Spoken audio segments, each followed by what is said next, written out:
Mabuhay og madyaw, I am Michaela Milian and I am the first reporter. So, our first topic is tourist satisfaction and experience. So, tourist satisfaction refers to the level of contentment a visitor feels after experiencing a destination or service. It is a measure of how the actual experience aligns with the tourist expectation and needs. Tourist satisfaction is a crucial indicator of the quality of tourism services and has significant implication for repeat visitation and positive word of mouth.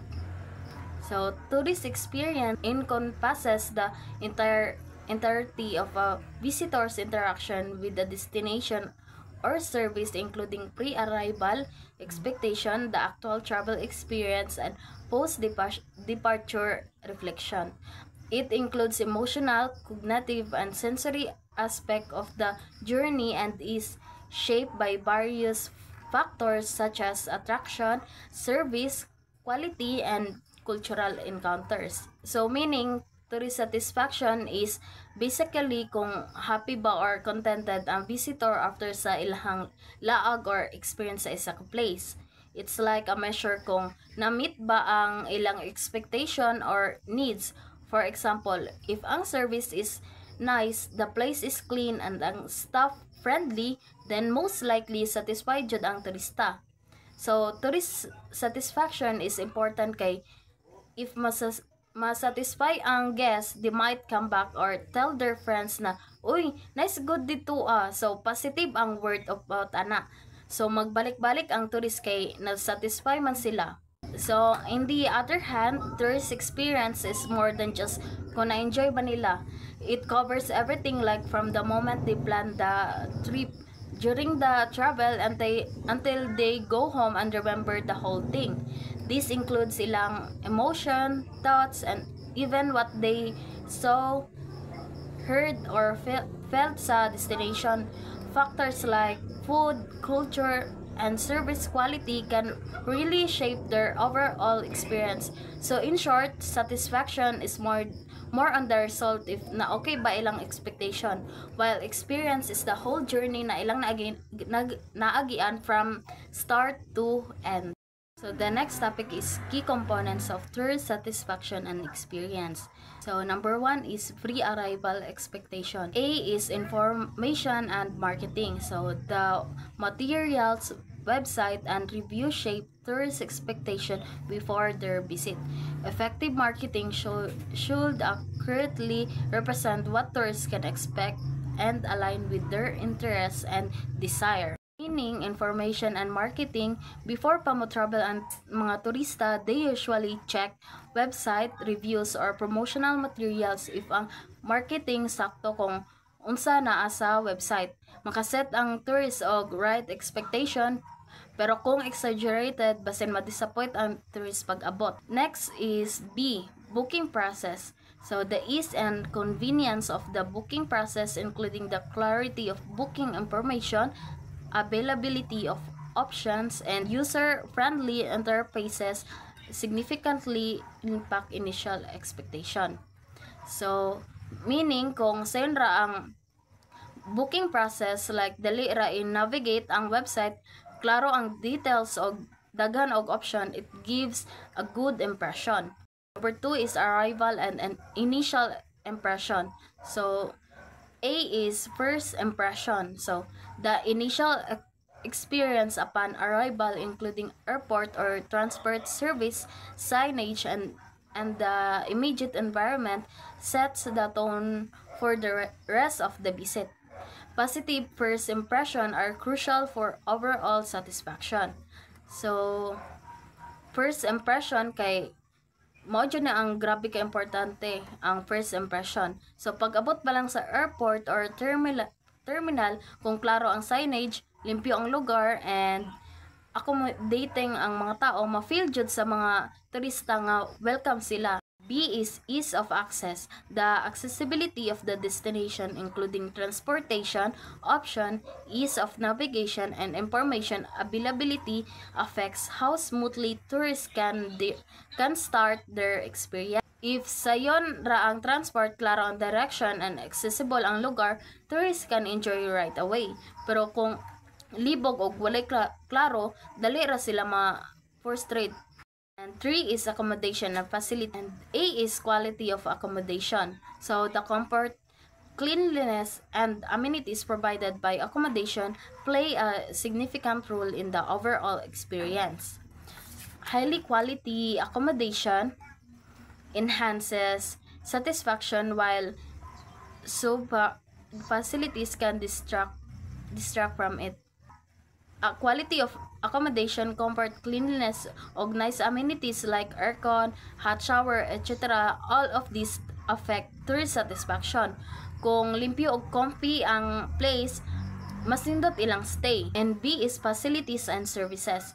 On-site facilities such as restaurant, recreational areas, and wellness services contribute to the overall enjoyment and satisfaction of tourists.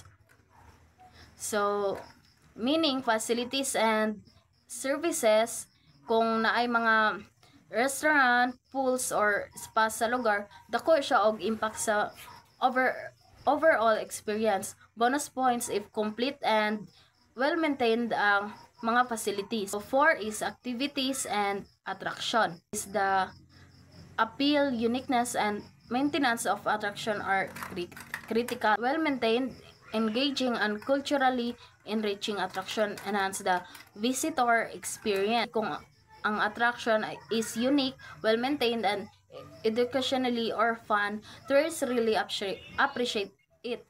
Makatag siya og memorable experience sa mga tourists. B is activity availability. A variety of activities that cater to different interests and preferences ensure that tourists can engage in experiences that match their expectation. So meaning, activity availability, different people, different interests. So kung daghan og kanang variety sa activities like adventure rides, nature walks, cultural tours, mas daghan chance nga ma-enjoy sa tanan. And number 5 is the service quality.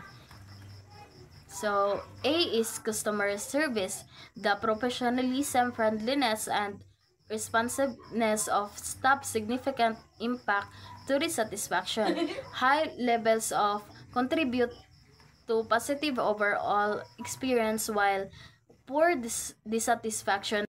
And number 6 is cultural and emotional connection. Experience that reflect the culture and traditions can create a deeper emotional connection and enrich the tourist experience. Authentic cultural interaction are often visitors highly valued by. Tourists love it kung ang ilang experience na adyo local touch like local food, music, o tradition. It makes the trip more meaningful. So B is emotional engagement. The emotional impact of the visit, including feelings of joy, excitement, or relaxation, contributes significantly to overall satisfaction. Positive emotional experience often to lead to stronger satisfaction and loyalty. Kung nalingaw sila, nag-relax, or na-excite sa ilang trip, they will remember it for long time. Happy emotions, happy tourists. So, meaning magbalik-balik jud ang tourist kay na-satisfy man sila sa ilang service na na-avail. 7 is post-departure reflection. So, A is overall satisfaction.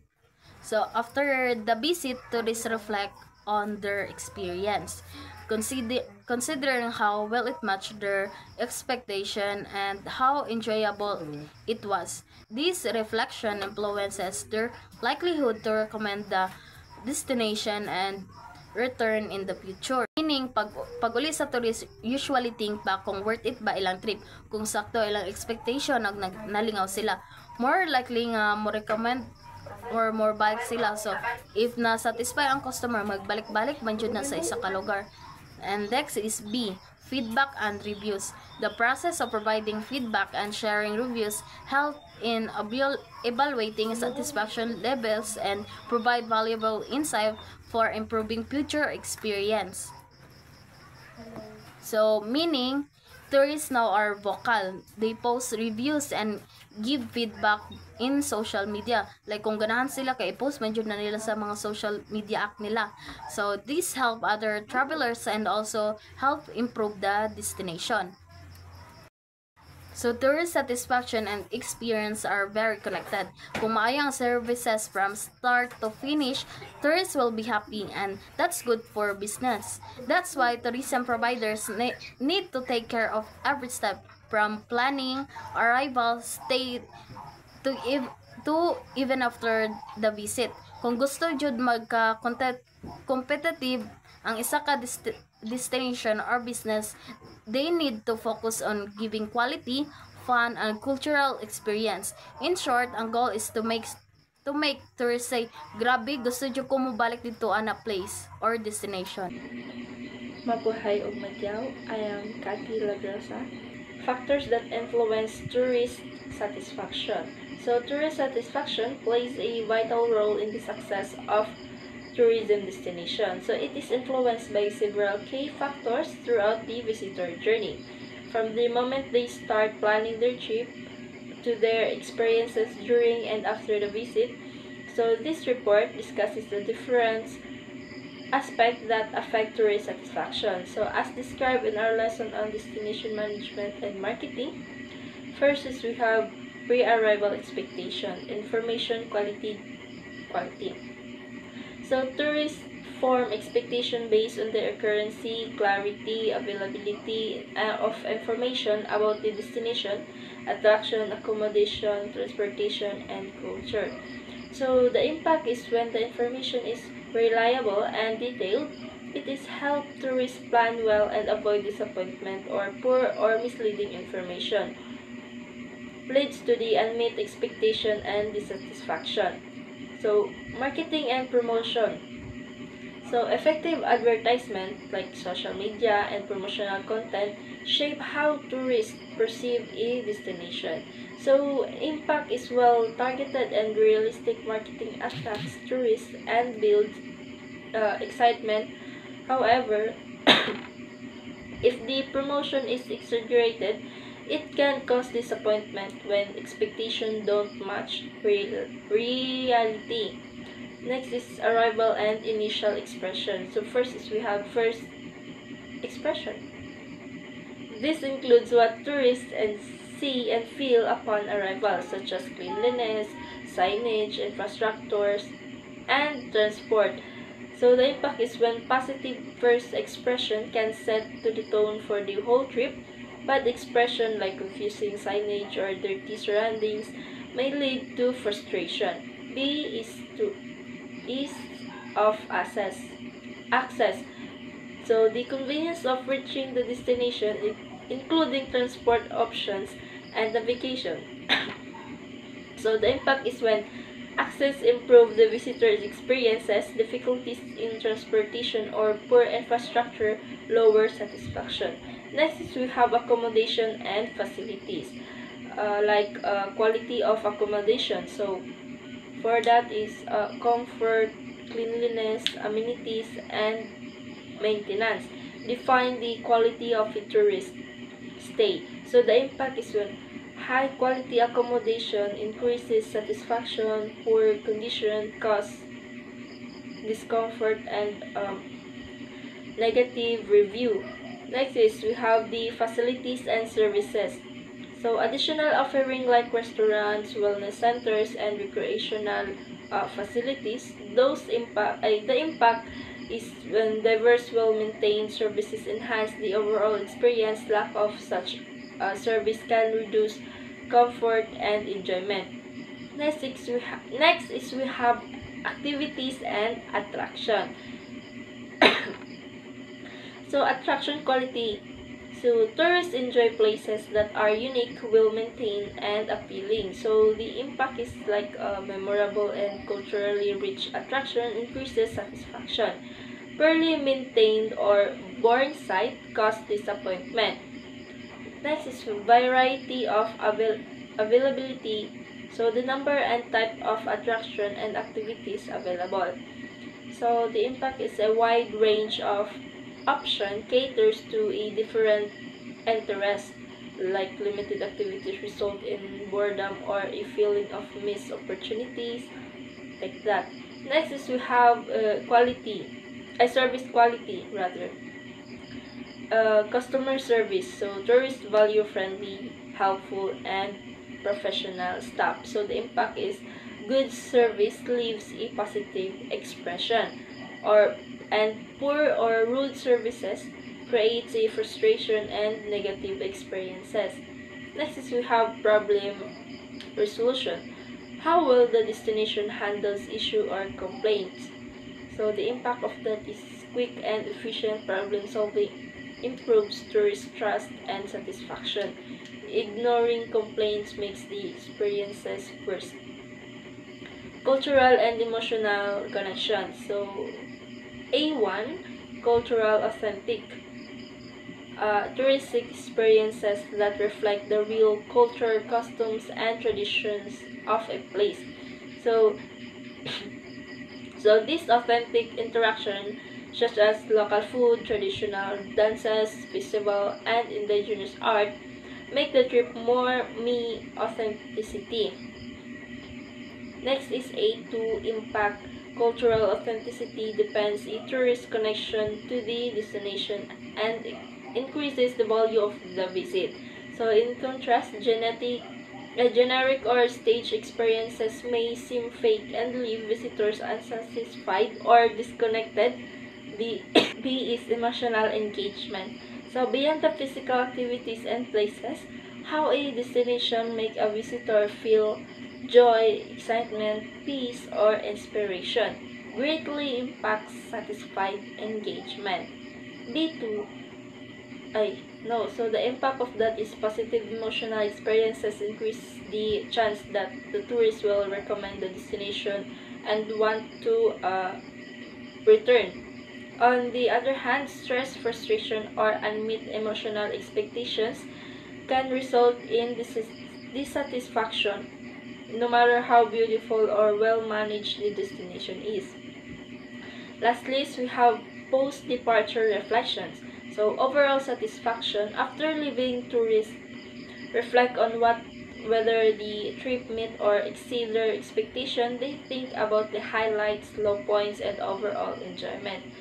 So the impact is if the tourist feels satisfied, they are more likely to leave a good reviews, recommend the place to the others, and possibly return. So if not, they might share their negative experiences online, which can hurt the destination image.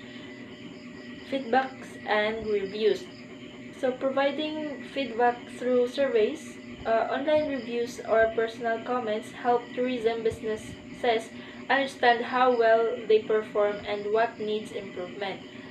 Impact is the positive reviews improve a destination reputation and encourage other tourists to visit.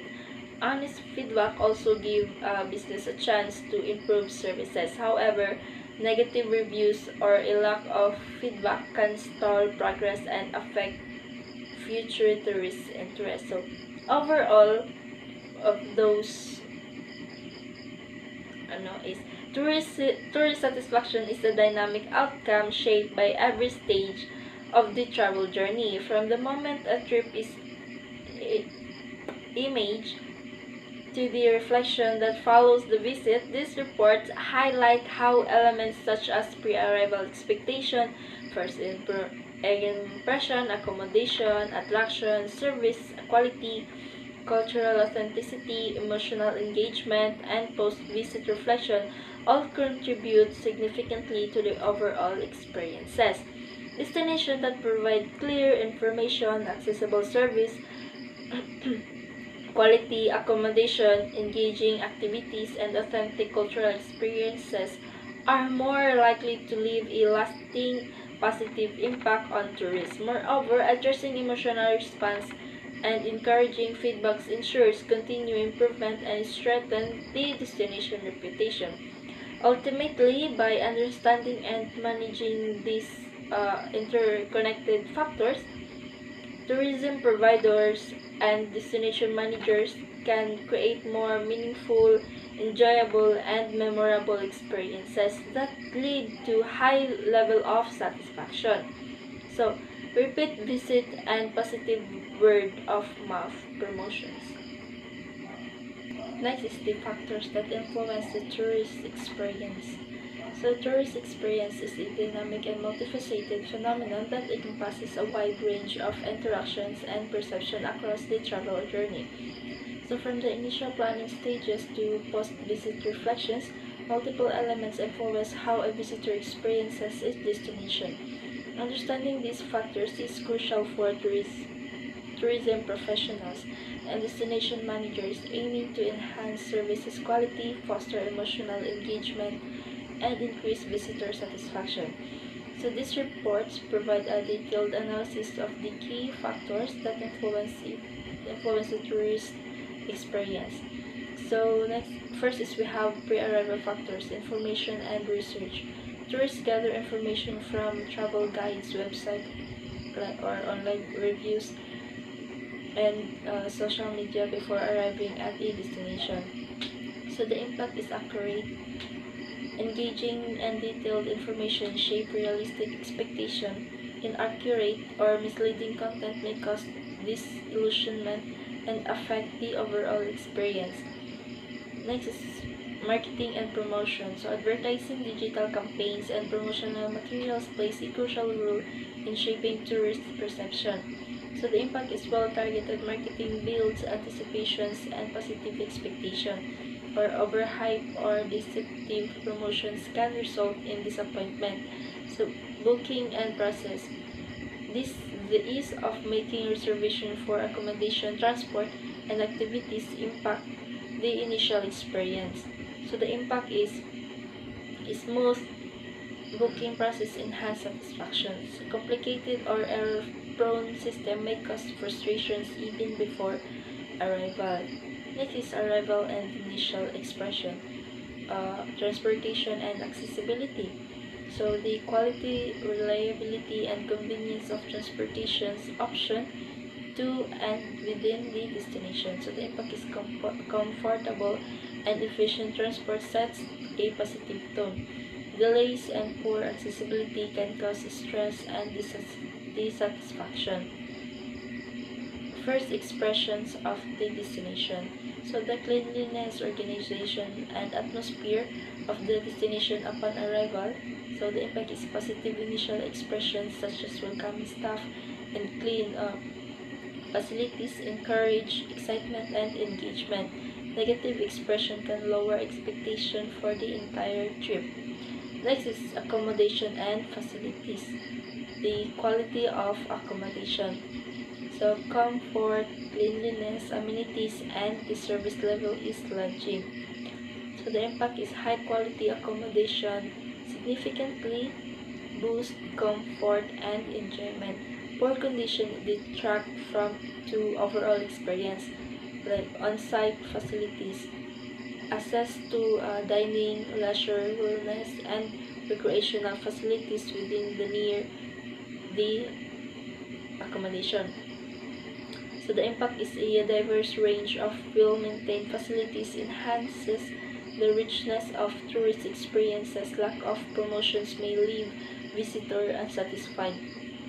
Fourth is the activity and attraction. So attraction quality, the appeal, authenticity, and upkeep of tourist sites. So the impact is engaging and unique attractions leave lasting impression. Poor maintenance or lack of interest reduces enjoyment and satisfactions. Availability and variety of activities. So the range of available experiences that aligns with different interests. So the impact is a wide variety of activities, increases engagement and satisfaction. Limited option may lead to like boredom or unmet expectations. Next is services quality. Customer service. The professionalism, friendliness, and responsiveness of staffs across all the sectors. So the impact is courteous and helpful service enhance the tourist experiences. So poor customer interaction can result in negative perceptions. Problem resolution. So how effectively staff and manage address complaints or issues. So the impact is prompt and satisfactory problem resolutions reinforces a positive view of the destination. Failure to resolve issues exacerbates dissatisfaction. Next is cultural and emotional factors. Cultural authenticity is the opportunities to experience local traditions, customs, and culture. Impact is authentic cultural engagement fosters deeper emotional connections and enriches the visit. Lack of authenticity can lead to generic or superficial experiences. Emotional engagement. Emotional responses such as joy and relaxation during the trip. So impact is strong positive emotions, enhanced memory, satisfaction, and the likelihood of recommending the destination. Negative emotions undermine the experiences. So lastly is the post-departure reflections, overall satisfaction. Tourists evaluate their overall experiences in relation to their expectation. So impact is a high satisfaction, encourages repeat visits and positive word of mouth. Disappointment can result in negative reviews and lost future business. Feedback and reviews. So tourists often express their opinions through online platforms and surveys.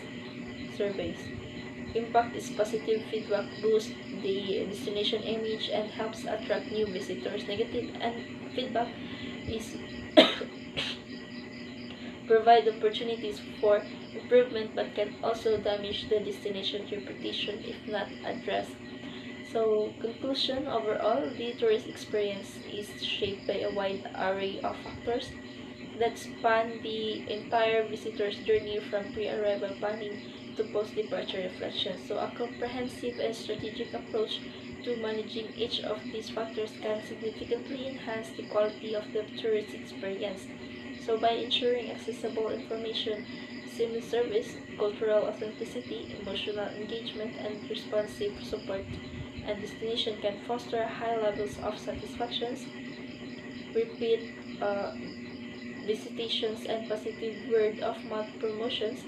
In a competitive global tourism market, the ability to deliver exceptional experiences at every stage is the key differentiator for success.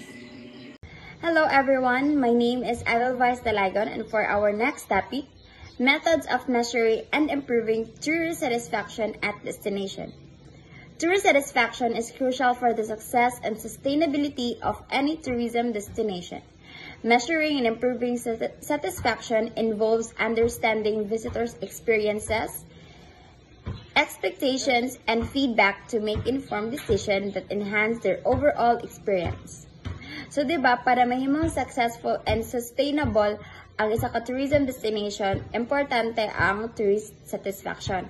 And there are methods na ginagamit para mag-measure sa satisfaction sa tourist and para mapa-improve. So, the first is surveys and questionnaires. Surveys and questionnaires are among the most common tools for gathering feedback from tourists. They can be administered online through mobile apps or in person at various points during the tourist visit. So, surveys and questionnaire, for sure, familiar naman taari no, surveys is kanang, dira good nimo, ay, mo nang ginakuan para i-rate good nimo or unsa imong opinion about ana nga destination. So, key elements, question types. So, naay kuan two types surveys and questionnaire. First is quantitative. So, ang quantitative is katong mga scale, like kanang mag-rate lang gud ka from 1 to 5, i-rate nimo unsa na kanindot ang destination or ilang services. And naapoy qualitative, which means is kanang open-ended siya nga question. Like, you can, si tourist is freely sila mag-state sa ilahang opinion about anang destination. Topics covered. So ang common na content about aning service and questionnaires kay about accommodation, attractions, customer service, transportation, and overall experiences. So yes, unsa imong maingon or unsa imong rate anang accommodation, attraction, if okay ba na siya, especially customer service, if you are provided with good quality service. So unsa ang benefit aning surveys and questionnaire? So surveys and questionnaires provides direct feedback from tourists. So magka-gain kag direct feedback gikan sa tourist. So mahibal-an day nimo unsay issues or unsay opinion sa tourist. So it allows for statistical analysis and can identify specific areas for improvement. So of course, if naanay gain na kag feedback from tourists, so makabalo na ka kung unsay need nimo i-improve ug unsa ang need nga i-change or i-maintain. So unsa ang challenge ani nga tool? Survey fatigue can affect response rates, and the data may be influenced by the timing and method of administration. Next is interviews and focus groups.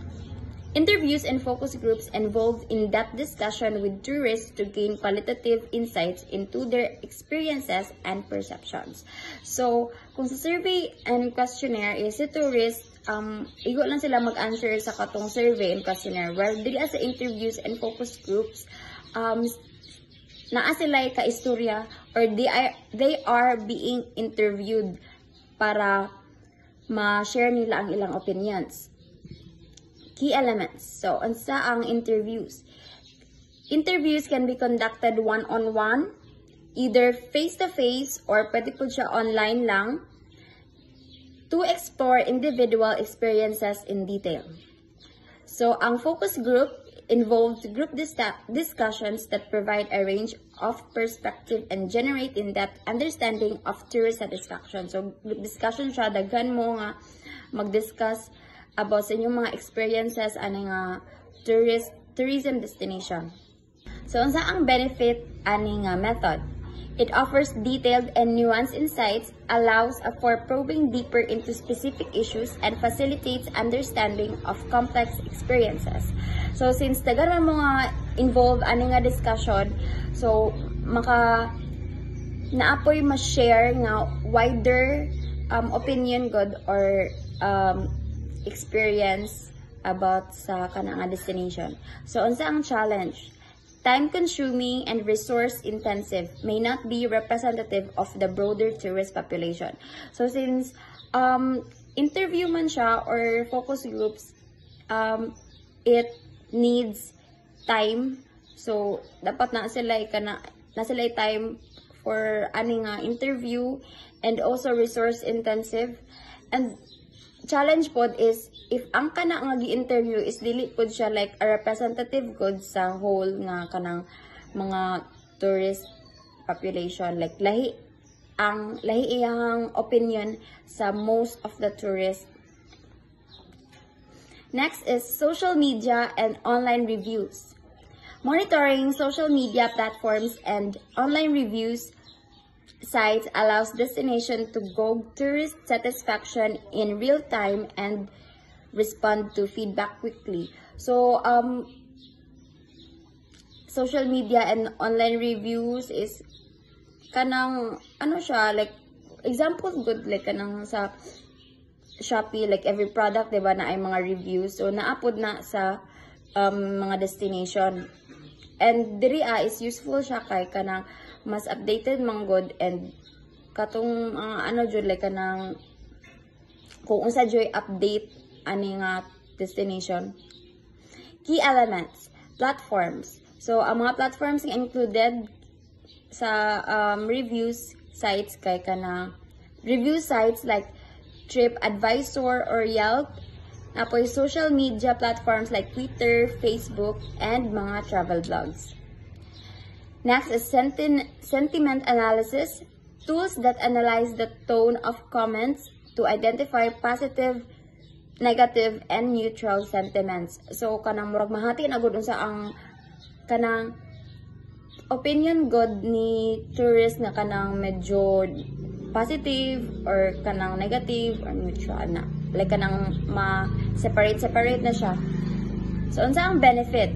Provides real-time feedback and insights into public perception, allows for tracking trends and identifying emerging issues. So, itong akong na-mention kanina, like, mas updated diri sa social media and online since most of the tourists used like gadgets man and mostly ilahang opinions kay gina-state nila online or social media. So, unsa ang challenge?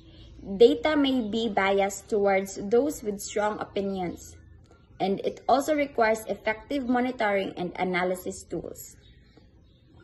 Next is on-site observation. Observational methods involve monitoring tourist behavior and interactions with facilities and service on-site. So, if sa katong mga previous methods, kay kanang like, hataglag surveys or nalay questionnaire, or kaya kanang sa social media lang, tanaw lang ka or mag-search og mga about opinions sa tourists, diri sa on-site, it's kanang imuhang jud, like katong person jud mismo nga nagakuha og feedback or kay direct jud nila makita unsa ang kanang behavior sa tourist.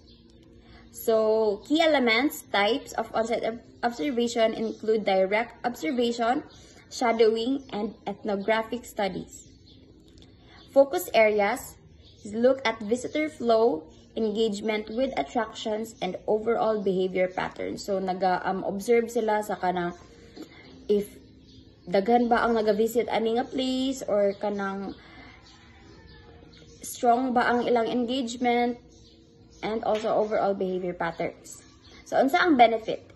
It provides objective data on actual behavior and interactions can reveal issues not captured through self-reported methods. So, diri is kanang makita jud nimo unsa ang actual nga kuan good behavior sa isa ka tourist nga dili nimo makuha online. And challenges, observer bias, a limited scope of observation and potential intrusion on the tourist experience.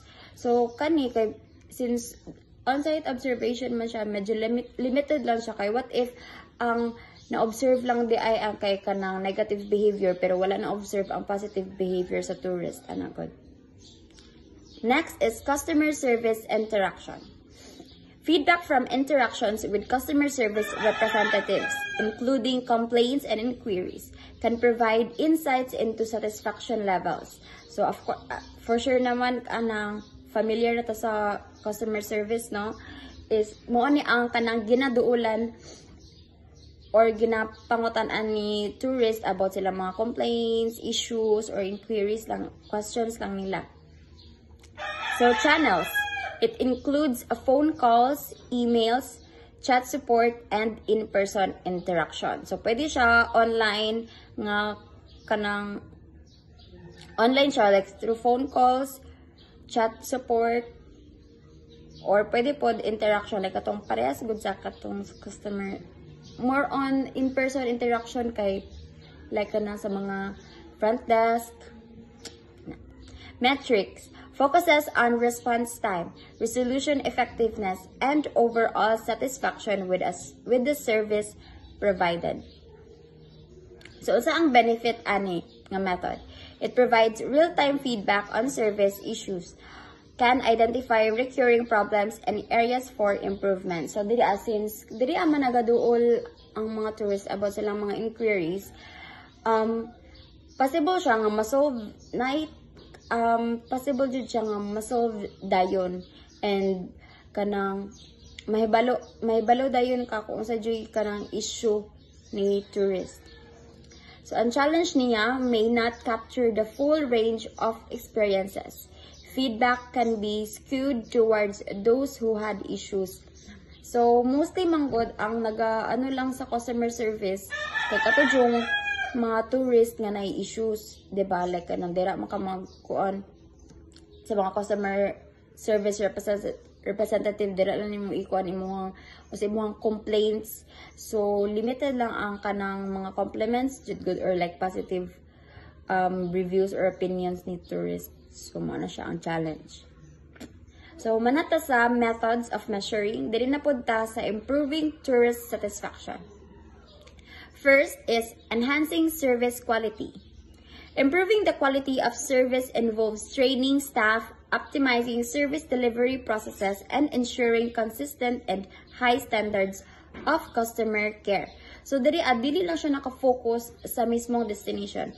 It also focuses sa kanang service nga ma-receive ni tourist. Strategies. There are 2 strategies. First is staff training. Provide regular training to ensure staff are knowledgeable, courteous, and responsive. So, regular training kay syempre naman jud na yung madagdag nga mga staff. So, regular training is a must para updated gud sila unsa jud kanang dapat nga mga buhaton or unsa ang kanang mga bag-o nga kanang methods nga dapat buhaton nila. Quality standards. Implement service standards and procedures to ensure consistency. So, dapat ang service pod is dili lang siya kanang mid lang pod. So, dapat good quality jud siya nga kanang ma-satisfy jud si customer. Benefits. Enhances the overall visitor experience, leads to positive reviews, and foster repeat business. So, of course, ma-happy jud si tourist and si customer kay naka-receive sila good quality service. Pero ang challenge is it requires ongoing investment and management commitment. So, yes, management commitment since they have to gain time jud para sa training, and of course ang training is need pug investment since they are paid training man siya. Second, upgrading facilities and infrastructure. Improving physical facilities and infrastructure includes renovating accommodations, upgrading attractions, and ensuring clean and well-maintained environments. So, dili man dyan nato na pud ma-avoid, ma-prevent nga naay like kanang murag damage goods sa mga facilities or mga infrastructure. So, it needs renovation or kanang like bag-uhon ba siya, depende sa kanang kung unsay trend or unsay kanang bet na good sa kanang bet na jud sa most of the tourists. Strategies. Renovation. Regularly update and maintain facilities to meet modern standards and expectations. So, like, pag-renovate and upgrade, so, familiar naman ta na, diba, nga need renovation sa kanang mga facilities. Like, kanang bag-uhon ba siya or kanang tarungon ang pag-build. Accessibility. So, there is accessibility, you have to ensure nga ang kanang infrastructure is accessible siya sa tanan tourist, even though katong mga naay disability. So, benefits, it improves comfort and satisfaction, attracts more visitors. Challenges, it requires significant investment and can cause temporary disruption. So, ang challenge niya ani kay, of course, significant investment since they have to kanang money good for renovations and operating facilities, and pwede po siya mag-cause of temporary disruptions like kanang barrier or sagabal good siya sa kanang pag-tour sa mga visitors kay naay kanang part sa place sa destination nga gina-renovate pa, and bawal siya jud siya duulan kay for safety purposes. Third is diversifying and enhancing attractions. Expanding and enriching the range of attractions and activities can provide more options for tourists and enhance their overall experience. Strategies kay new attractions, develop new and unique attractions that cater to diverse interests. So, kanang, murag ipa-enhance gud nimo ang kanang nga destination, dili lang ka mag-focus. Third is diversifying and enhancing attractions. Expanding and enriching the range of attractions and activities can provide more options for tourists and enhance their overall experience. Strategies. Information channels. Use various channels including websites, apps, and visitor centers to provide relevant information. So of course, gusto nyo na sila ang mga tourists na kanang destination nga makakuha din sila kanang more wider nga information, like easy lang sila makakuan para makabalo sila unsay naaani nga destination or unsay mga reviews ana good if nindot ba siya adtuan. Real-time updates. Offer real-time updates on events, weather, and service availability. Benefits. Reduces confusion, enhance convenience, and improves overall satisfaction. Challenges. It requires ongoing management and updating of information. Since dapat, dapat constantly updated ang information anang nga website baka ha, or apps, para updated pod ang mga tourists. Next is personalizing the tourist experiences. Tailoring experience to individual preference and needs can create more memorable and satisfying visits. So, strategies, customize packages, offer personalized tour packages and experiences based on tourist interest and preferences. So, kanang mga tour package good, like kanang nakadepende siya sa preference o interest ni tourist. Like, example po, like kanang rides ana nga destination na ay naka-package para kanang mas maganahan good nga mag-purchase ang customers ana. Personalized communication. Use data and feedback to customize communication and recommendations. Next is benefits. It enhances engagement and satisfaction. Creates a more meaningful experience. Next is challenges. Requires data collection and analysis. May involve complex logistics. Since you are offering package nga nakadepende sa preference o interest ni customer, you have to collect and gather data kung unsa man jud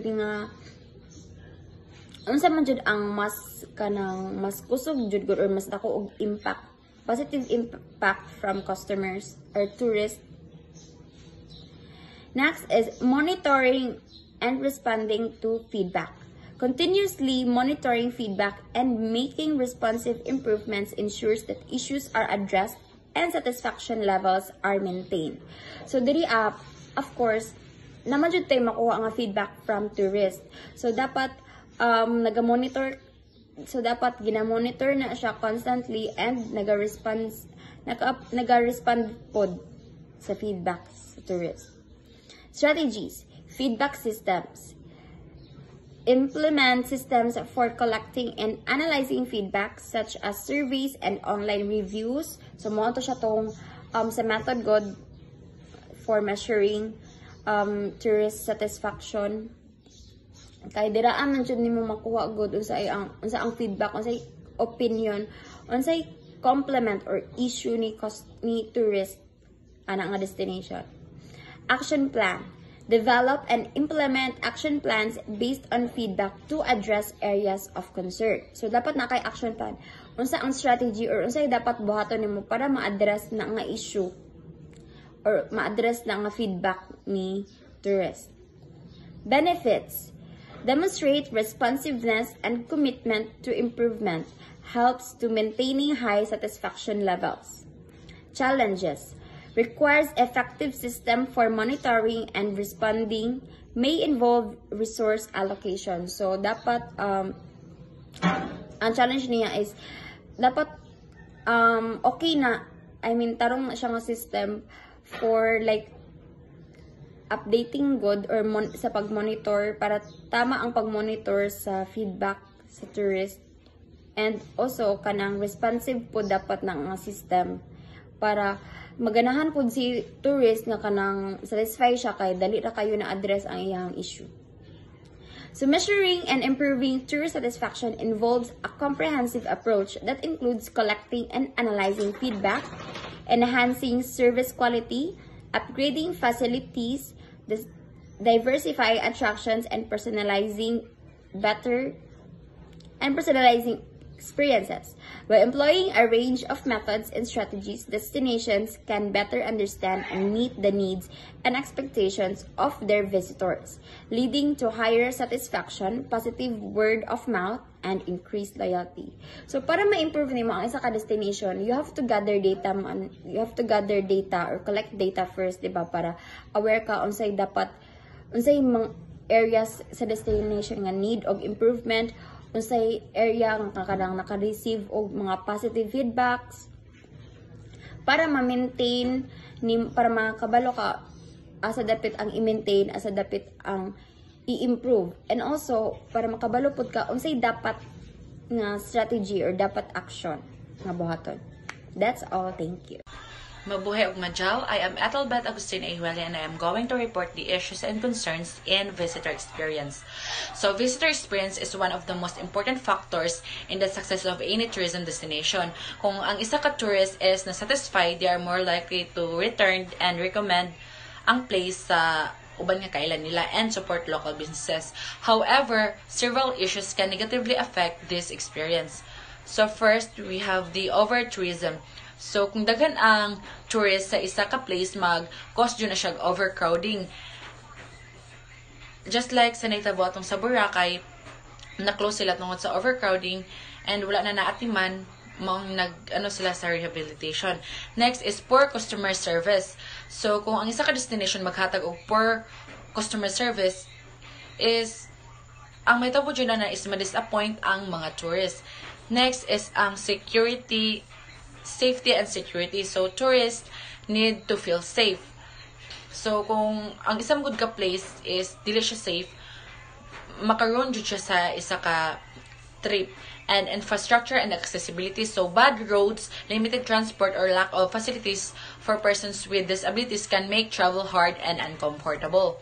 Next is ang cultural sensitivity. So, disrespecting local culture or over-commercializing traditions can damage authenticity and maka-offend sa locals.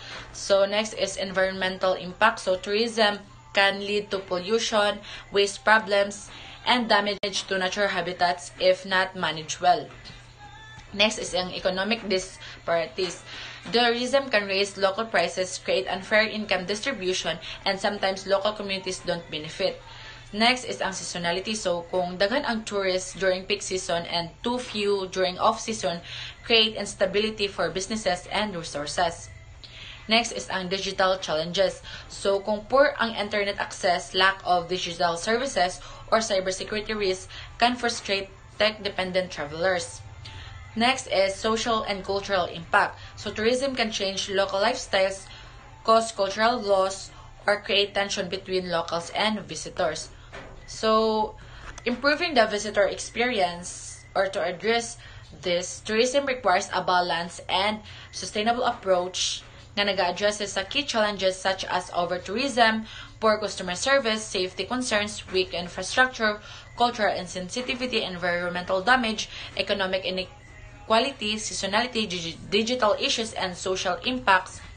So, by implementing strategies like managing tourist flow, training staff, enhancing safety and accessibility, preserving culture and the environment, supporting local economies, promoting off-season travel, improving digital services, and involving local communities, destinations can ensure a more satisfying, respectful, and sustainable experience for both tourists and residents. So, mabuhay madyaw, I am Leia May Candia and I'm going to report the enhancing visitor experience and solving common tourism issues. So, improving the visitor experience is very important for the success and sustainability of any tourism destination. To keep tourists happy and encouraged, them to return, tourism managers need to focus on several key areas. So first, visitor management system. Muna siyang tools and rules to control how many visitors are in the area at a time. So, prevention siya for overcrowding and keeps place safe. So, how it's done? First is set a limit on the number of visitors, ask people to book visit in advance, and use technology to monitor crowds in real time. Second is customer service quality. It means that giving visitors great service through friendly, helpful, and well-trained staff. Ang matters ani kay happy visitors are more likely to return and leave good reviews. So, unsaon man ni siya para ma-achieve trained staff in hospitality and cultural understanding, use feedback from visitors to improve services, and offer personalized service based on the guest preferences. So, third is infrastructure and accessibility.